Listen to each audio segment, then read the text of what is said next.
And you hear in the professional world so much this whole concept of work-life balance. And that, in my mind, that assumes that work and life are co-equal things that have to be balanced. You have to weigh them Right. against each other when that's not true. That's Exactly. absolutely a falsehood. Life is life. Work Exactly. is what's necessary to live. Work is a component of that. Anytime that work takes a co-equal place All right. with life, you're dying. Welcome to And Then I Did This. Prepare to be inspired as we celebrate the unique journeys of individuals who've had the courage to break free and live life on their own terms. Their lives prove that you truly can be free to live your best and most authentic life. Let's get to it. Welcome to the show. I have a special guest today, Joe Mays. He's the co-owner of Patchouli Joes Books and Indulgences and an award-winning author. Thanks for joining me, Joe. It is my pleasure. I'm really, really happy to be here, Lorraine. You have such an interesting background. I have like 20 years in the Air Force, a corporate background with Indeed.com, sports talk radio host, stand-up comedian. Share some of the highlights that have shaped your life and where you are today. Wow. I think the starting point on this is I don't know that I'm where I expected to be, but that's largely because I didn't have any real expectations about what life was going to look like when I launched out, when I started. I joined the military right after my 18th birthday, and I had lots of options with college and whatever. I just really didn't know what I wanted to do. And there was a conversation that I had with the Air Force recruiter at the time. He said, "So what is it you're looking to get out of your time in the Air Force?" And all I could think of was my dad had retired after 20 years Air Force. I said, I just want the retirement and the healthcare. That was as far as I thought. That was as far as I went. And I started junior college, walked onto the football team, but I just didn't really have a rudder. So that's when I joined the Air Force. I had no plan then, formulated various plans over the years, but never really had a set, this is the path, professional path or life path that I'm going to take. The downside of that is there was a lot of zigging and zagging and backtracking. But the upside of it is I got to try lots of fun things that I look back on. And like the sports talk radio, that was an opportunity that just sort of arose. I said, yeah, let's do that for a while. And I coached high school baseball, and stand-up comedy was something I'd always appreciated and wanted to try. So I did that. And I've worked in various nonprofit agencies. I was on a job working for a company. Our contract, it was a company that worked under DoD contract. And I knew after I left the Air Force that I didn't want to do that long term because that's really an unstable place. So the contract that I was on expired, and I was given a project to write the troubleshooting guide for the navigational system on the Navy's LCAP, the hovercraft troubleshooting guide. Couple of problems with that. I was not familiar with the navigation computer system on the Navy's LCAC. I had never been in the Navy, and I had never seen hovercraft. So I was literally, I think they were just looking for a way to keep me on salary. So they said, yeah, do your best and go from there. So not all the experiences have been positive. I didn't last on that project very long. I would say flying blind, no pun intended, right? Yeah, exactly. Literally. It was a long story, but Yeah. point is that I had never even considered doing stuff like that. Yet that's kind of baked in my resume, not a crowning jewel necessarily. So yeah, I just didn't really have a plan ever, which again, positives and negatives in that. I finally finished college when I was 41, planned on going to law school.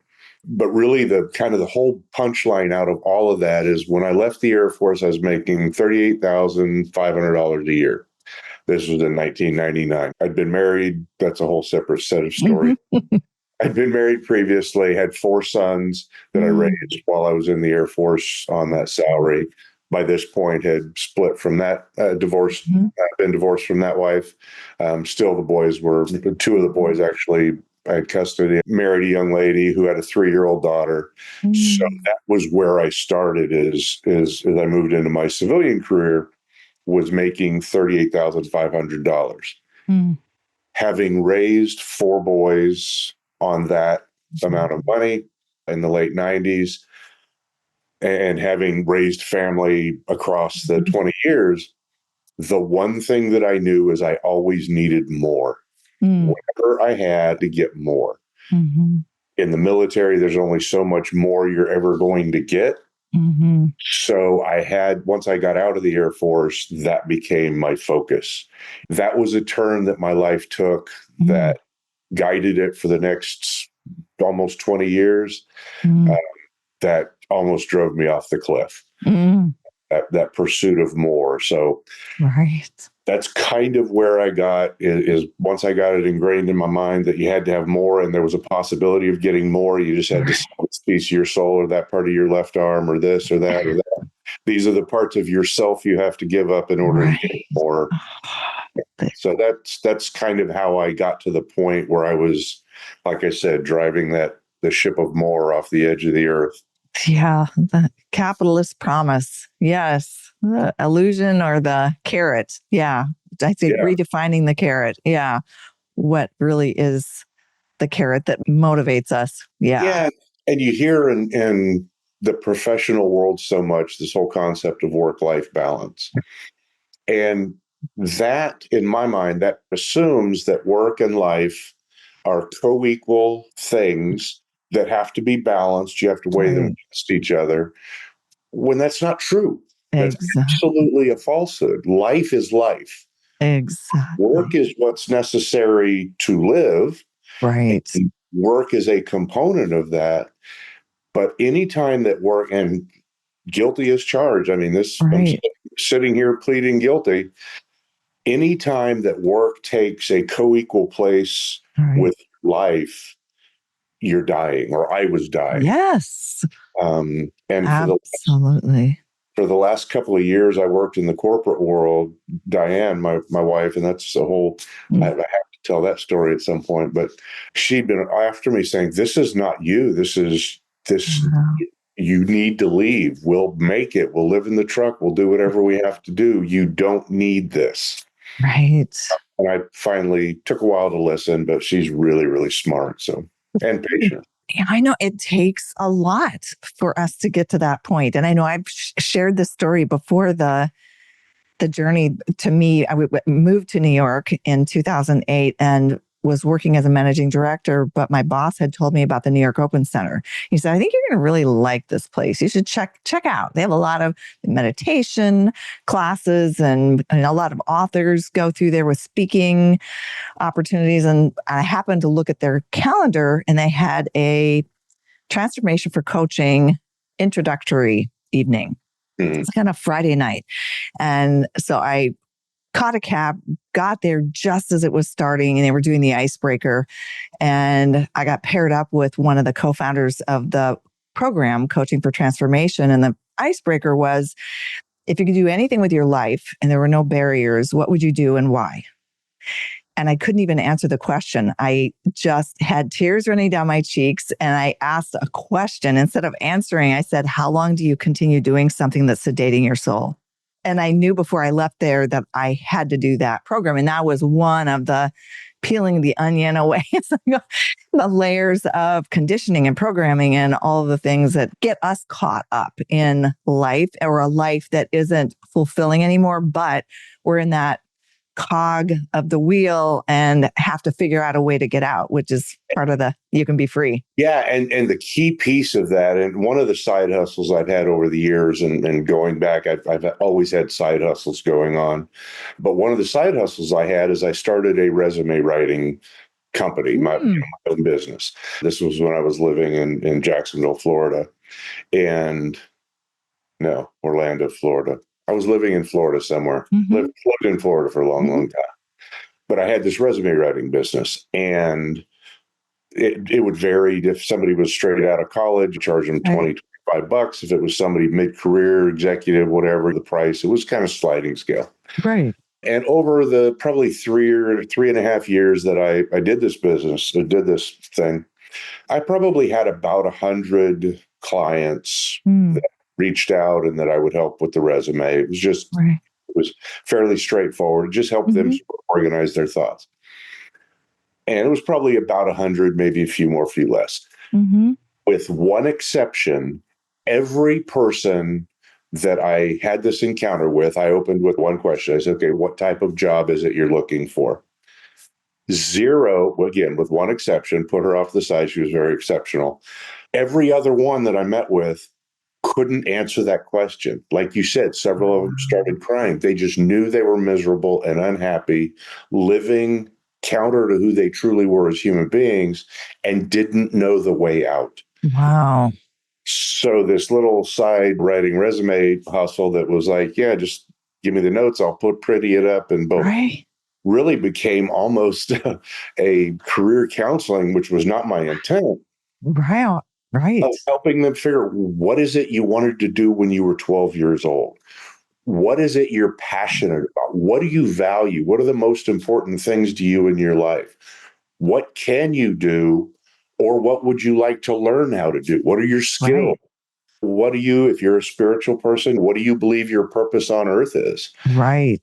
And helping them gain that clarity on those four facets of their life, their values, their passions, their purpose, and their skills, helped shape a perception of who they were that they had never had that level of clarity on.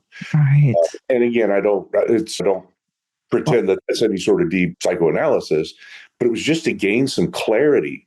From there, okay, now what kinds of jobs go with that?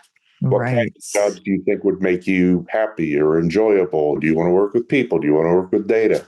The one exception that I mentioned was a librarian. Mm. She was passionate about forensic science. Oh, interesting. Yeah, she had gone back and gotten a second master's, or was in the process of getting a second master's in, I think it was in forensic science or something along those lines, Hmm. from the University of Central Florida. Wow. Her career goal was very specific and very unique. I want to be an FDL, a Florida Department of Law Enforcement forensic analyst working in their office in Tallahassee. So she had a very clear picture. She knew what mattered to her. She was Right. probably career mid 40s, I'd say, Hmm. career early 40s, I don't know. But she knew herself well enough, and she said, "This is what I want to do." And she did it. She had gone back to school. She was nearing the end of Mm. school.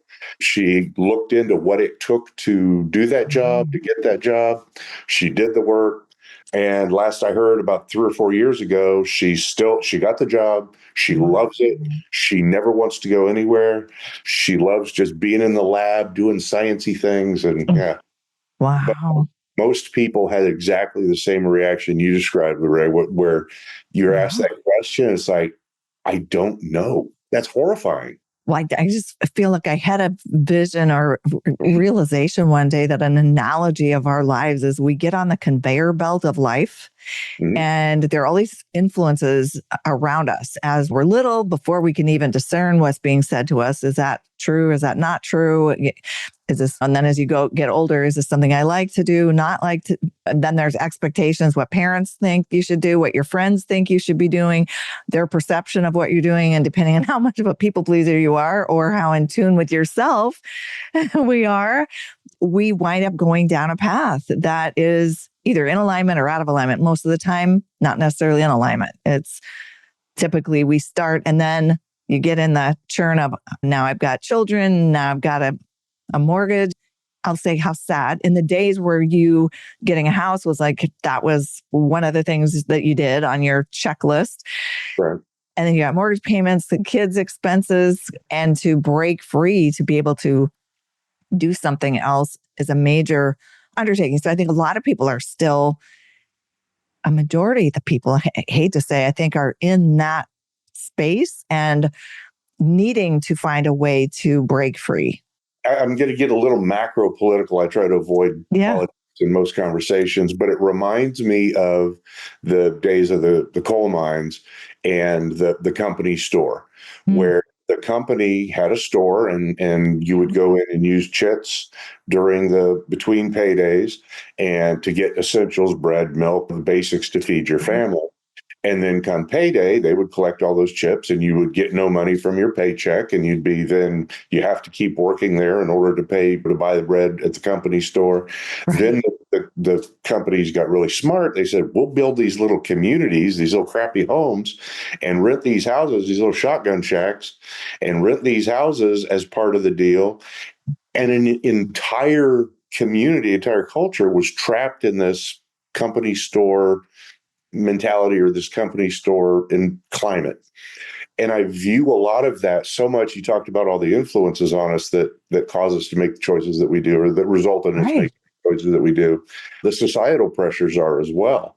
Right. And you look at just the information that we're presented with, and I'm not blaming television, Yes. advertising and Completely. all those kinds of social media, all those kinds of things tell us that this is the external thing that's going to make your insides Exactly. be complete. I don't make enough for that, but I can borrow the money for that. And then I can buy that. That now you're entrapped then in with the credit card company or the bank as the company store. Exactly. And they're, oh, by the way, the ones that are selling the thing that's going to fix you. And it's just a vicious cycle. And we're trapped it's easy to get trapped in a modern day company store kind of climate. The good news is it's also simple to get out. It's not always easy, but it's simple. There is a simple process of getting out of that cycle of I have to get this to be happy, and society expects this, and my mom expects this, and blah blah blah blah blah. Next thing you're trapped. Exactly. Yes. And so it's so important that people step out and go within. I mean, the answers are within, even though we are lured, and having worked in advertising as long as I have and have a degree in advertising, I'm like, oh my God, I remember being in New York in one of the final meetings I was in, and like, oh, we need to create problems that people don't know they have and communicate the solutions to them and tell them why they need this thing to solve a problem they don't even know that they had. Right. And then the meeting around toys, and that the nag factor, you have to have a certain number of nags before a parent in a controlled group setting with a market research. I'm like, no, stop the insanity. The happiness is not a place we get to. It's what we experience along the way, but we have to divorce ourselves from all these other outside influences. Until you wake up, you're trapped in it. And you mentioned being a people pleaser, and it's really important. And are you familiar? I'm assuming you're familiar with the Enneagram and Enneagram of personality. It's one of the ways to sort of assess how you interact with people, motivations, and those kinds of things. But if you are a people pleaser, and this is, sorry, it keeps shifting. I get all excited. One of the zags along my way was when I was married and I had mentioned going to law school. We'll put off law school. She wanted to go to graduate school. So I said, okay, we had a plan, and we'd get our bachelor's, and then I'd go to law school. Then she'd go to graduate school. I can go to graduate school now. And so we kicked it down the road. So I got well into this marriage and realized that I was making decisions, and I was literally spending my days on earth for somebody else's benefit without stopping to consider whether my needs were being met. And I know that sounds right. Yeah. But without any consideration, and that old expression, somebody would give their life for you. Right. That doesn't mean take a bullet. That's different. But if you're giving your life to somebody, right, that's just simply for their approval or for whatever is being you're receiving in exchange. That's tragic. Absolutely. If you have to give your life for somebody, whether it's a partner, business partner, friend, whatever it is, that's horrible, because we only get a finite number of days to live on this earth. Right. If you find a great partner who wants to see you spend your days in ways that are feeding you, and they're spending their days feeding themselves, and you spend time together that's mutually, that's Yes. a whole different dynamic. I had to learn all that when I was in my late 50s and Yeah. the 60s. Yeah. But it's like, I think of it as so true because it could be sacrificing yourself for a person, sacrificing yourself for a company.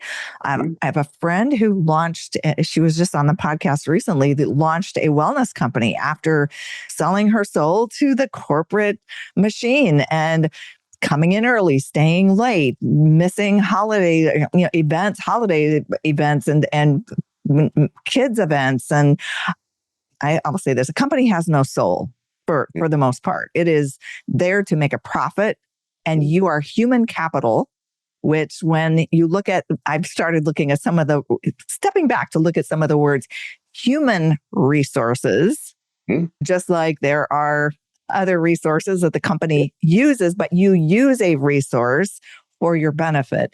And so getting caught up in the illusion of, oh, a company really cares about you. They care to the point that what have you done for me lately? What's the last thing you did to prove why we have you here in a seat? Yeah, That when in the steel industry, you use iron ore is a resource that's right. brought into this machine to create the product. And we are humans can be used. Now, good companies are more mindful about how this, a little more honest, Yes. maybe. But we are the chunks of coal that are going into the Yes. engine of this train. Doesn't matter where the coal wants to go. It doesn't matter whether Right. we're being consumed literally. Our Right. days on earth are being consumed to power a thing that's not ours, not going where we want to go. We're just along for Absolutely. the ride. That is, again, tragic. I've been working on this project for some time, as I mentioned, I think previously. If we live to be 100 years old, that's 36,525 days. Now, the 525, there's math behind that. Yes. You have to trust me on the math. I can show you Mhm. afterwards, but that's 36,525 days. Scrape the first 18 years off when you don't really have a whole lot of Right. control over the decisions, and you're just that's the tax we have to pay to be able to spend the other days. Right. Every day that we're giving to someone else to consume that day on our behalf, not on our behalf, with considering us, not considering us, it's like, wait a minute, shouldn't I get a vote in how my finite number of Mhm. days are spent? Um, Yeah. and again, that's not something that I was taught growing up. I don't know about you. No. It was like, No. you roll your sleeves up and you work hard and you don't cry and you rub dirt on it if you get hurt. Just Mhm. keep going, Keep keep going. going. Yeah. Keep going. Yeah. No, I remember my children's father was in school when I very first was getting into the workforce. And so I started as a service rep at the time with the phone company and the bell system. And when I look back at having to ask for permission to use the bathroom, like that's no different than we indoctrinate kids in school. I mean, I know we're going into our deep into our belief system, but I think it's time that people, which is the whole premise of you can be free. Like you have to think independently, look up, and be okay with saying what that was doesn't make sense. And I want different. Absolutely. And I also think it's important to empower people with the ability or with the knowledge of the difference between suffering and sacrifice. Yes. If we're living in a cycle where we're we live in for the weekend. Thank God it's Friday. I get 2 days, and there's oh gosh, I can't remember the comedian. Oh, not Ron Swanson. Nick Offerman has a bit where he talks about we work 5 days a week, and it's thank God it's Friday. I'm going to go spend 2 days getting drunk at the Olive Garden, and because the rest of my life, 5/7 of my life, is so bad that I have to spend that 2/7. But when we get caught up in that cycle of Yes. suffering, just to perpetuate the cycle, Yes. to be that chunk of coal in the engine car, Yep. or be that cog in the machine that benefits somebody else. Yes. That's suffering if there's no way out. Now, Absolutely. Sacrifice is the empowering piece of that. If I'm willing to do this, like, for example, you were talking about raise your hand to go to the bathroom. If you go into a job with the expectation that in order to live the life that I want to live, this is the compromise, the sacrifice that I'm going to have to make. Mm-hmm. It's not compromising my values. It's not compromising things that are truly important to me, Right. not how I'd want to spend my days, but in order to get where how I want to spend my days, Mm-hmm. this is the sacrifice that I need to make. Mm-hmm. I think the biggest difference between those two, the biggest differences are one is the time boxing, sacrifice we can time box. I'm willing to do this for X time. Right. And the other piece is our conscious choice to participate in. Right. If we just get into this cycle of suffering where we hate our boss and hate our job and it's soul sucking, Right. I don't know how to get out, that we haven't made an informed decision to be a part of that. Whereas if we make a sacrifice, that implies, at least in my mind, that I've taken a step back and said, I'm willing to do this for this amount of time in exchange for this thing that I'm going to get. Exactly. And I relate with that so much because that was what I told myself at the end of my executive golden handcuff roles, was that it was funding my future. So I can do this for today because I know where I'm headed. But I also had the list of the people that I aspired to be like. And I would ask myself, would that person be in a cubicle every day? Would that person be sitting in meetings that are meaningless? Would that person do this thing or that thing that I was doing in that role? Because it kept front and center the fact that I didn't feel fulfilled or that was my purpose or mission to be doing that. But it did fuel, and I gave I'll say a sentence, an end of my sentence, like a date this is the date I am going to transition out of this and be doing what I feel I'm meant to be doing with my energy and my time. And that goes back to this whole concept of more. If I got swept up into that early, because if you have nothing, if zero is your current state, right, the solution is obviously to get more than nothing, right. Something that's progress. Right. But that more may not be enough. So I got to get a little more, a little more, a little more. And then pretty soon we're so conditioned to chase the more. Exactly. We never take a step back and say, okay, what's enough? That's actually what Diane and I did. This is again after 2 years of her saying, leave. We don't need this. Right.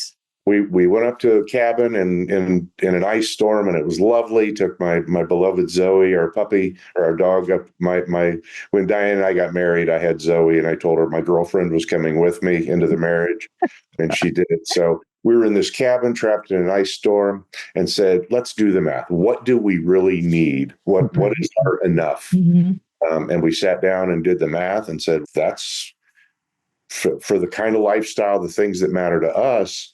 Right. That's certainly a lot less than we make now. So let's sit down but until we looked at that in black and white, right, and knew what our enough was, and then we came to the realization, oh my God, we have enough. I don't mean we're not. Yeah. Right. Any stretch of the imagination, and we're not taking private jets, but for the kind of lifestyle that we want to lead, we have a roof over our head, we're not missing meals, unless we choose to. We've got a little bookstore that, as long as we can keep it afloat, that's really all we care about. That was our enough. Absolutely. And I've gotten, my son's an economist, and we got in something of a debate. I said, more is not quantifiable. Mathematically, you may be able to say X plus 1 is more than X, therefore you can quantify it. But the point is, you can never reach it, because wherever you're at, if more is the solution, then you've got to get to the next and the next and the next. Absolutely. Whereas enough is more discrete. Yeah. This is what I need. How do I get there? Like you said, you make those choices. You're the end of your sentence. Right. I need to make this sacrifice for this period of time. Then I will have the enough that I need to live the life that I want. Now I choose how I spend my days. Yeah, absolutely. And it's reminding me of something I read the other day that someone wrote on LinkedIn. They said, I have a dirty little secret about some of my super wealthy friends, they're all miserable because once they get this, whatever sum of money that they are aspiring to get, they're afraid of losing it. Yeah. And they're afraid something's going to happen. And one thing that you think is going to be, I've arrived. It's like, it's a mirage. It then becomes and morphs into, oh my God, what if I lose it? What happens if this happens or that happens? So being being in the moment and the reminder that all there ever is now. Like when I read the Power of Now book, it was soon after I had moved back to New York. It was life-changing. I mean, and the crazy part is I had bought that book twice and actually hadn't read it. The first time I sold it on a yard sale without even reading it as I was getting ready to move. And then I was at the Barnes and Noble in Penn Station and saw the book again. And that was the moment that I actually read it. And it was everything about pain bodies and the just the realization that the past is a far off memory. The future is an illusion and something we're projecting that's not even here, that likely won't even happen the way we're thinking it's going to. So all we really have control over is this moment right now and making this the best that it can be. And I'll drop a shameless plug. You can also buy books directly. Go to patchoulijoesbooks.com and you can order The Power of Now right there. They're awesome. I am actually going to put that. I will be putting that in the notes, the show. That was shameless. That was. No, that's cool.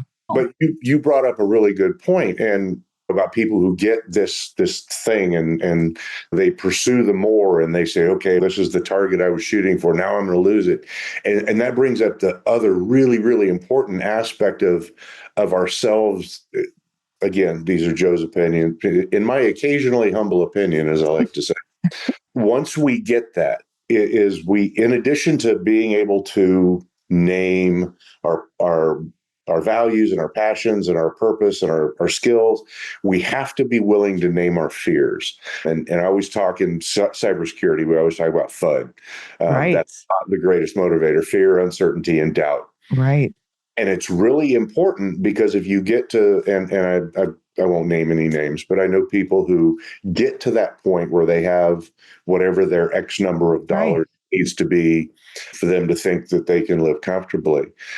But then the little fears start creeping in and the doubt. Oh, that's not good. What if this? What if the economy does this? What if that happens? What if stock? What if all these things happen? And this isn't to say that we don't welcome fears into our lives, but we have to name them. For example, I'm afraid of falling off of a very, very tall building. Actually, that's technically not accurate.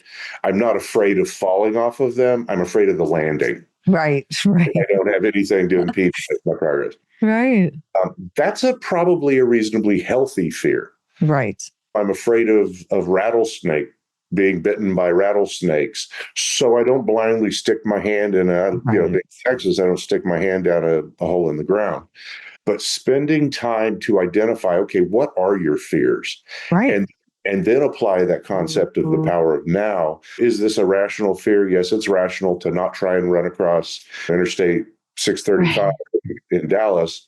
That's a rational fear. So that can drive your behavior.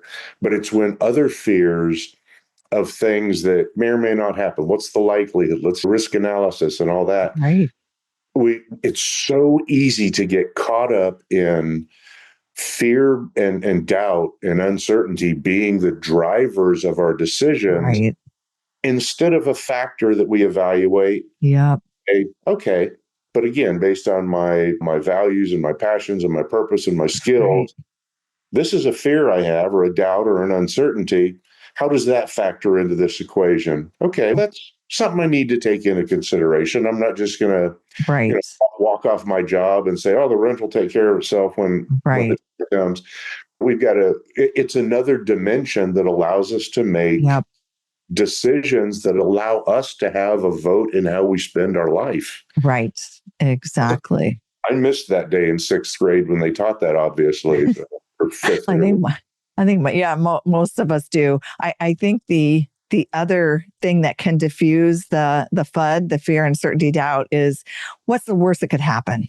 Yeah. At the point that we answer that, then it just takes the wind out of the sail, and it either clarifies, okay, so I need to do, or I want to do, or it would be smart to do this and this and this before doing that thing, than to minimize that risk of whatever that worst case scenario. So calling it what it is. Yeah. Really brilliant point. And that is the thing at which Diane is the maestro. She is amazing. Okay, worst case. Let's look at the worst case. Right. How bad is it? Yeah, we counterbalance each other so well. I still, that FUD, and I'm a human Right. being, even though Right. I'm aware of these things and I know Exactly. these things will still creep in. And I've battled depression and then anxiety popped in late in life. So that's been a fun combination. So these fears and doubts Yep. will crop up. And I have to consciously remind myself, and Diane is a great partner in that. She has her own doubts and fears. Right. But the fact that we've both been able to name Right. the ones we have and share them with each other, Exactly. she Huge. is so great at saying, okay, worst possible case, what happens? Right. Like, oh yeah.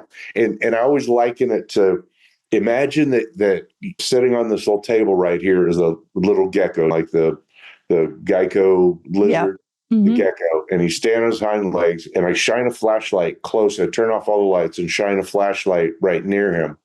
The shadow on the wall is going to make that gecko look like a dragon. Right. So if I'm not looking directly at what's illuminated, if I'm just looking sort of at the shadows of what yes, it looks like it could be, I'm not looking at the truth. I'm looking at a shady reflection of it. But if I look down, if I shine the light of truth, and we talk about the light, if I bring the light into my world and look at the truth for what it is, yes, I know what I'm battling. Absolutely. I shine a light and it's like, wow, that looks like a hydra from mythology. And I look down and say, oh, in the light, it's a rattlesnake. I may want to move. Right. Exactly. But we don't know it. We don't know until we look in the light. Exactly. Such a good analogy. So the bookstore, tell me, how did you get to zeroing in on the bookstore as your next move? Longish story. If you haven't noticed by now, Lou Ray, I tend to go around. I'm going to paraphrase. Is it all right if I use one minor profane word? Go for it. Not a heavy one. My dad used to say I'd go around my ass to get to my elbow, and I tend to do that when I'm telling stories. Sometimes I'll do it just for fun to see if I could remember where I left off before I start going on the tangents. But the idea of bookstores, I've loved to read from the time I was little. I had an older sister, 6 years older. She would come home from school and teach me what she learned in school that day. So I've been reading since I was really young. Love books, love to read. And late, probably in the 90s, I fell in love. There was a Borders bookstore near where I lived, and that was Saturday evening. I'd go to Borders and just wander around and just not always buy anything, just be there. I loved it. Then I discovered independent bookstores where each one had its own personality, and they were quirky and weird and all these things that I had been hiding for 20 years in the Air Force about myself being quirky and weird. I said, oh, these are a thing. That's possible. I also then started getting serious about writing. And realistically, I looked at it and said, the chances of making a living as an author are fairly slim. It's just a rough world to make a living in. But if I kind of owned the entire chain of that, of the production of the book or the writing of the book, the creation of the intellectual property, the production of the book and the publishing side, the selling of a book in a bookstore, you kind of, maybe you could cobble that together. That was my thought process. So I started looking into what it would take to open an indie bookstore. And this was early 2000s. So at the time, I was living in Northwest Florida, over near Pensacola, and there was a boot camp, bookstore boot camp over in Jacksonville, which is about 6 hours away. I said, that's really kind of cool. Put it away, left it on the shelf, didn't really give it any more thought. That was probably around 2002. Flash forward a bunch of years, And I had a sort of a restart moment on my 55th birthday. My now ex-wife discovered that she was gay and said, "Yeah, we're going to have a hard time making this marriage work." So she came out on, and then we had to navigate that. So taking a step back, what that did is it was like, okay, I had all these plans. I was within a couple of years of being able to sort of walk away from work and focus on writing and just do that. And that plug got pulled and everything was sort of flushed. And in the immortal words of Chris Christopherson, freedom's just another word for nothing left to lose. And it wasn't quite that melodramatic, but what it did give me is it gave me an opportunity to take a step back and say, where have I been living for someone else? Right. What I have this blank canvas. Mm-hmm. I'm painting my own picture. Right. What's it going to look like? So that really sort of reopened the realm of possibilities on what was possible. Right. Flash forward a short period of time later, and Diane, who we actually met each other as juniors in high school at an air base in Germany in 1977. So if you look on the logo of the shirt, Right. I can't see the picture. If you look on the logo of the shirt, it says established 1977. Right. That's an inside joke Easter egg just for us because we met on this base in 1977. Oh. Her brother was a school teacher and he was my football coach. And my mother at this point was a civilian working on this base. So we were sort of the two civilian kids in this world of military kids, even though my dad had been in the Air Force. Anyway, we stayed in touch briefly after she was only there our junior year. And then we stayed in touch for about a year. And then we lost touch, something with addresses, and we just lost connection. Right. Then flash forward almost 40 years, I'd come out of this marriage and moving on. I had this blank canvas. I had a wonderful therapist at the time. And as we walked through is like, and the thing about Diane and I, we had dated briefly, parted acrimoniously. She blames me fully, and that's probably accurate. I was 15 years old. I was a 15-year-old boy. But the weird thing is then we became friends later. And the one thing I remembered all those years later, and this is a weird thing for a 15-year-old boy to remember, is what a kind soul, what a kind that Diane was. So when we reconnected, I'm coming out of this dark place with the help of a therapist and so on. And then we reconnected, and our friendship is what reconnected. It was rekindled, and that friendship just sort of picked up and off we went. 4 or 5 months later, she had watched, and I'd told her about bookstores would be awesome. I love bookstores and blah, blah, blah. Right. And she watched a show on CBS Sunday morning about Parnassus Books in Nashville, Tennessee. It's owned by Ann Patchett and her business partner, Karen Hayes. I think it's Karen Hayes. I'm going to get her name wrong. She said, "Hey, I just read this. You should check it out." So I did. I reached out to Karen Hayes, to the bookstore. I just blind emailed. And she responded, and she spent about 45 minutes with me. And one of the first things she said was, "You should find a book camp or a boot camp like they have at this one in Jacksonville, Jacksonville, Florida," which I had looked at almost 20 years before. Right. So that's really what Diane was, a school teacher. She figured with coming off a school teacher's salary, she wouldn't be able to retire. So all she wanted was there was this cool store on the square in Denton that just smelled good. It was a smelly good store. And her dream was, when she retired from teaching, was she just wanted to sit in the smelly good store and check people out. That was her dream. So I had this dream of a independent bookstore and a smelly good store. And so when we got married in 2018, we shortly thereafter, within a year, we merged those two together. We left Texas, Austin, went to this boot camp, and we brought our smelly good store and our bookstore idea together. And that was where Patchouli Joes came from. How cool is that? What a feel good story. See, round my ass to get to my elbow. I got there. Right. Oh my gosh, Joe, this is so good. What advice would you have for people? I mean, you and I we've been around the racetrack a few times and done a lot of different things. What advice would you give for people who are out there, maybe not happy doing whatever they're doing and not quite sure how to do something else? What advice would you have for them?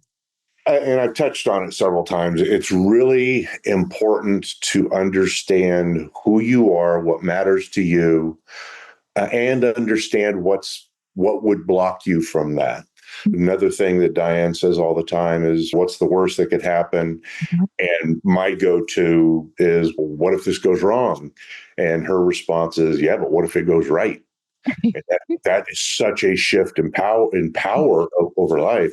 But the big thing is just to spend time understanding what truly matters to you, what your values are. Because I've worked in jobs, there are two jobs that I've had to leave because the things that I was asked to do went against who I am at my core, the things that are my values.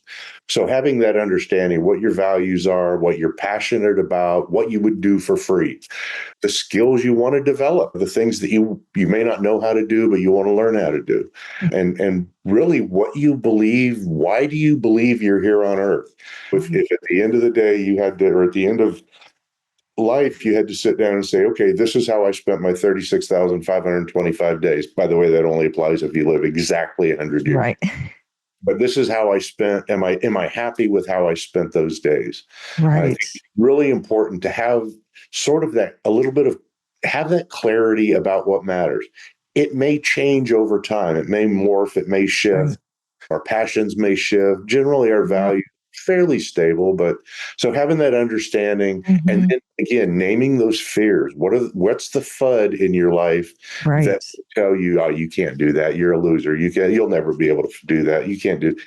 Understand those things and don't listen to them all the time. Right. Look at them, know their names, but don't give them the power to dictate how you're going to live your life. So that's the big thing, is just know who you are, Yeah. know the darkness that can creep into your world to stop you from being who you are, Yeah. and then figure out what it is that would make you joyful. Yeah.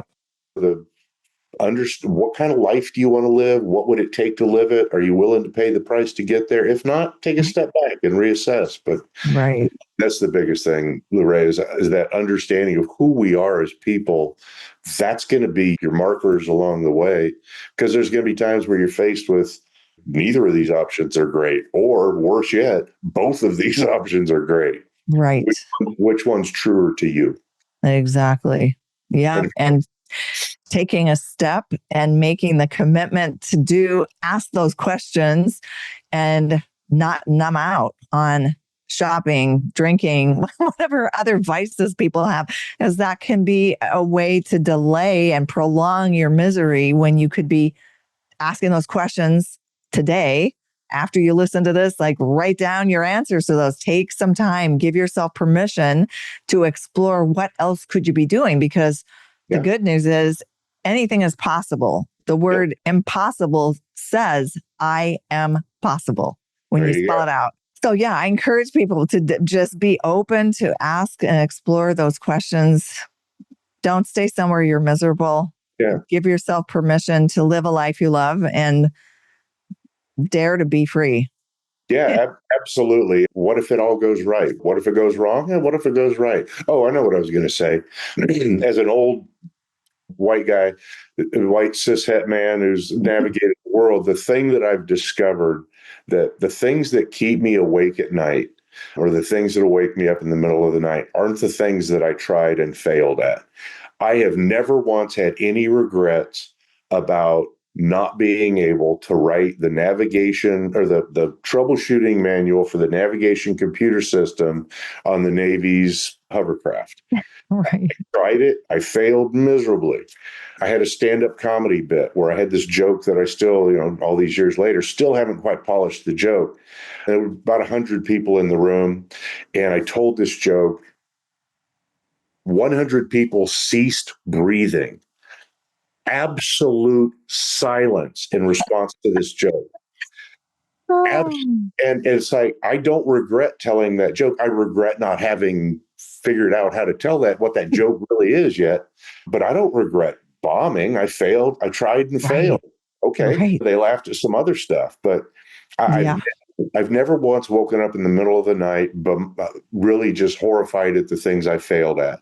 Other parenting things I wish I'd have done differently or whatever, but those are sort of life experiences. Yeah. Yeah. Yeah, but I Yeah. do regret the things that I didn't try. Right. Particularly now, if I didn't try them, like I had the opportunity to leave the Air Force and go into the Army and fly helicopters. I made a conscious decision not to do that. The reasons were valid at the time. I made a conscious choice not to do that. Mm. Sometimes I still wish I'd have done that but I may still at some point go fly helicopters. Mhm. But I don't really regret that because Mhm. I made a conscious choice. There were other things in my life that I didn't do because of fear, uncertainty, and doubt, self-doubt, whatever the case was. Yeah. Those are the things that haunt me. Mhm. You know, I So, played baseball and football when I was younger. I walked away from both of them when I joined the Air Force. And then when I was like 35, had the opportunity to go play baseball for this over 30 league or over 18 league. mhm.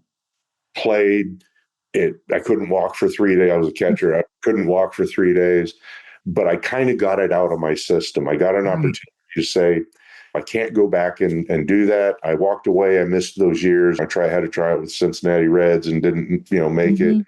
Tried and failed. Tried and I'm done. I can't do this physically anymore.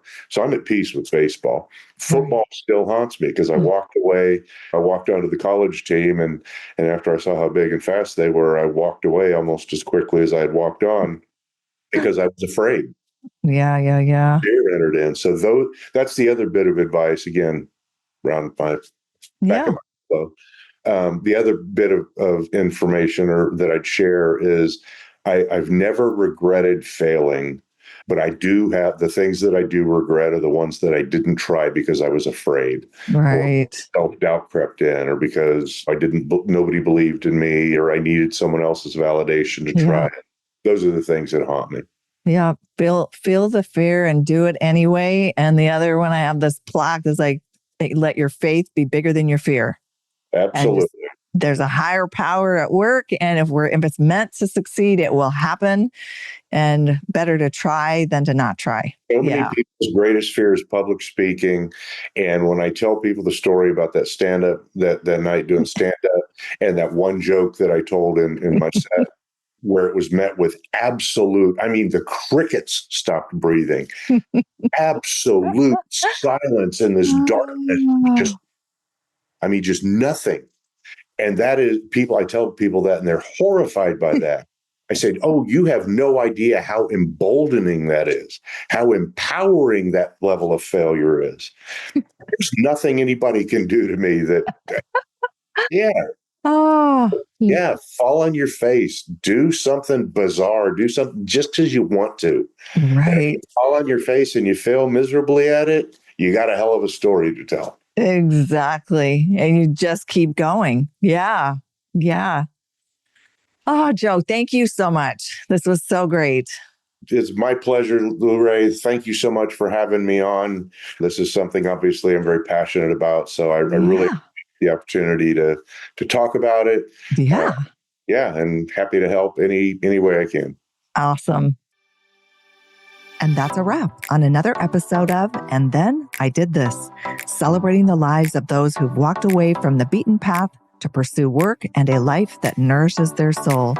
If you're feeling inspired and ready to explore your own path to freedom, check out youcanbefree.life, where you'll find resources and support to help you break free and live life on your own terms.